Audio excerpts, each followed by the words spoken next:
Welcome to From the Den podcast, providing Bears and NFL fans alike with compelling news, discussion, and debate. I'm your co-host Benjamin, joined alongside my dear friend and co-host Oren.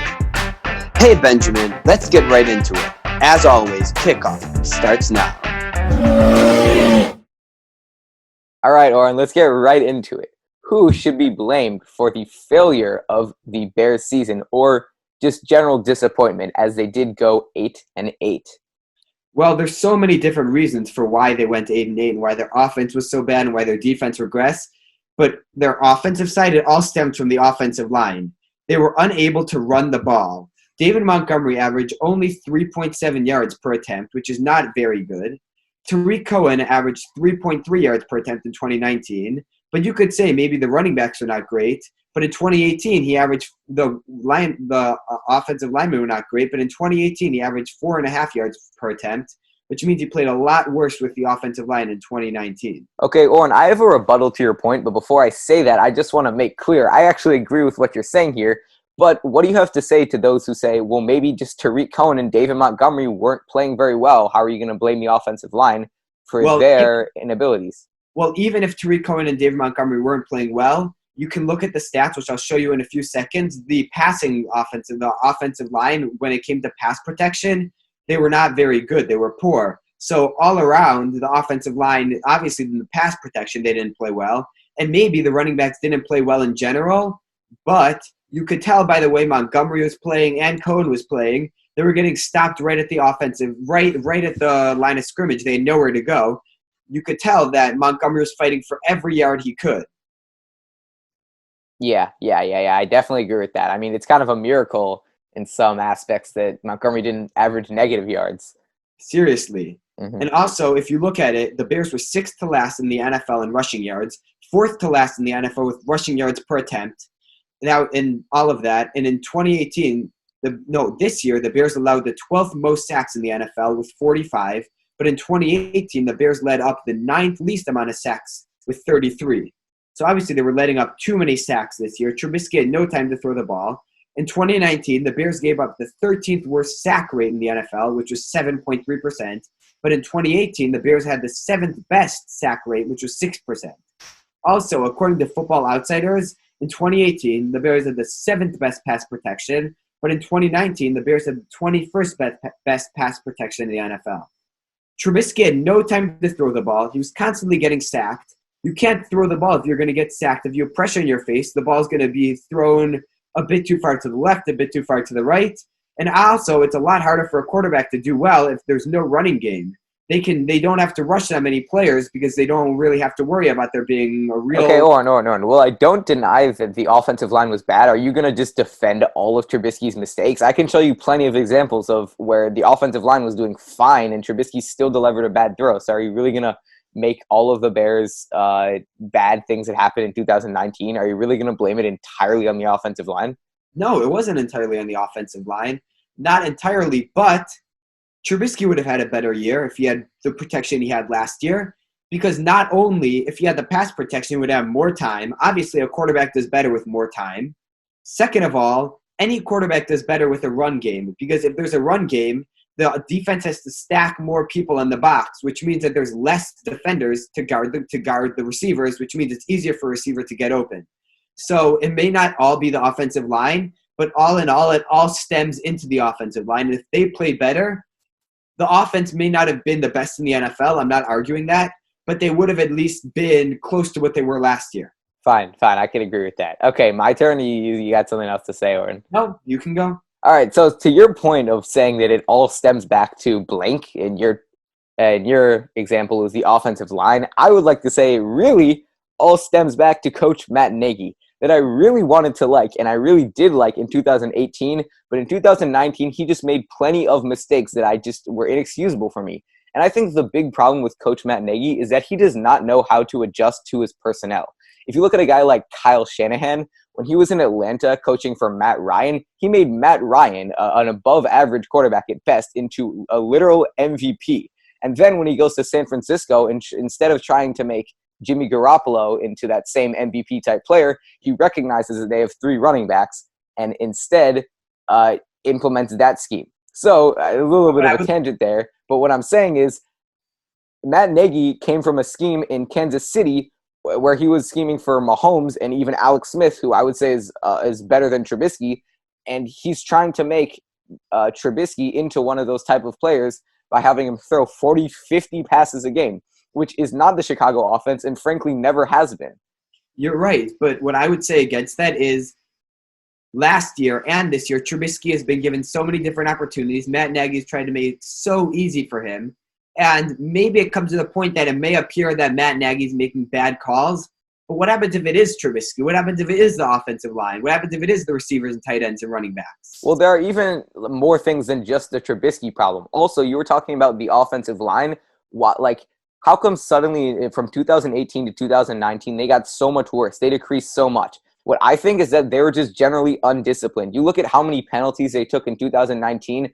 Part of that has to be the coach, and part of that makes me question Nagy's leadership in general. They were just, in one word, 2019 Bears were undisciplined, and that stems back to the offensive line.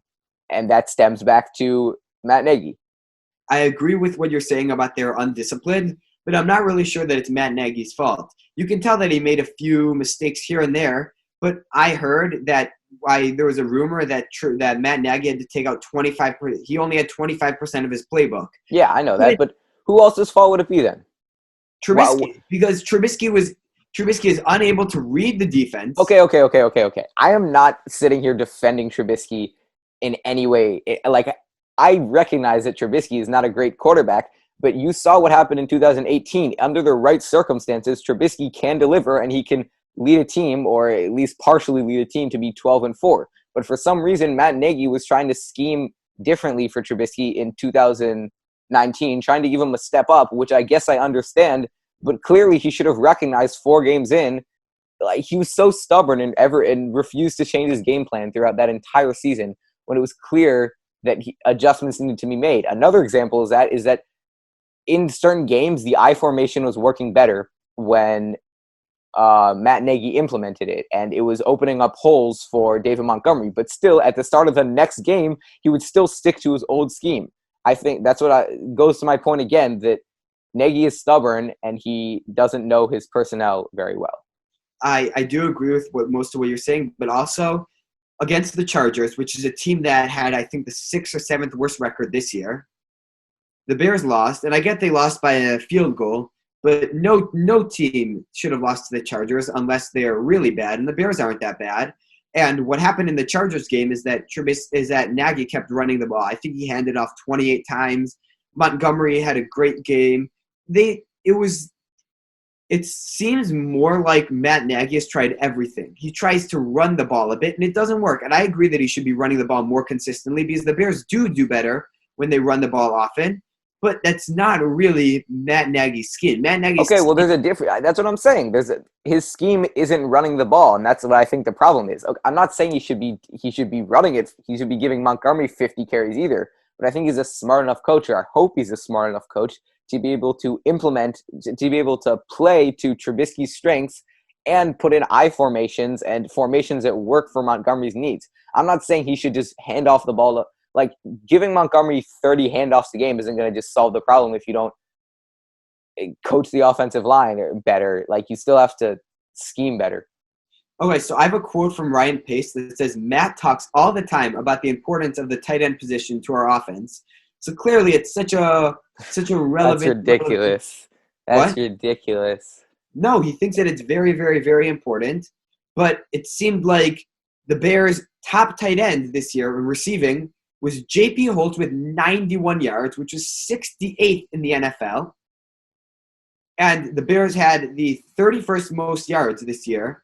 And they also had the 27th most receptions this year for a tight end, which goes to show that even though this is such an important position, J.P. Holtz was the best guy at that position. Maybe we shouldn't be blaming that much of Matt Nagy.